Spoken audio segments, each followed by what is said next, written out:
arkadaşlar. Bugün size Cici buzdolabını ben tanıtacağım. İşte burada böyle stikerlerimiz var. Ben pişirdim. İşte şimdi burada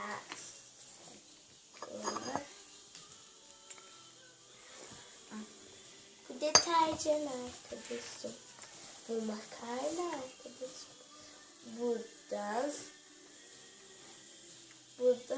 çamaşır deterjanı arkadaşım. Merhaba diyeyim. Merhaba.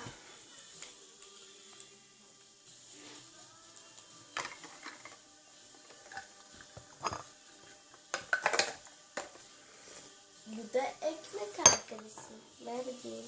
Merhaba.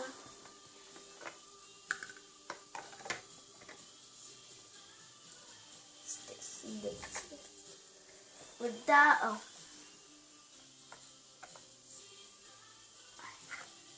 buzdolabımız dağılmış. Dağıldı biraz. Burada yumurta var. Aynı böyle.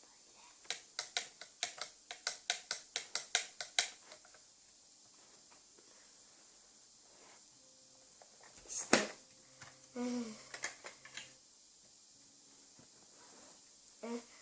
Elif hadi. Bu da yardımcı sunucumuz Elif.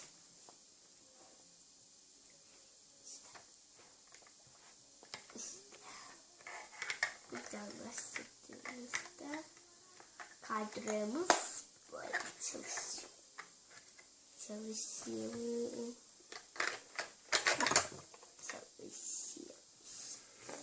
Elif hadi şunu bir yapacağız. Bizi izlediğiniz için teşekkürler. Abone olmayı ve videolarımızı beğenmeyi unutmayın. Öptüm.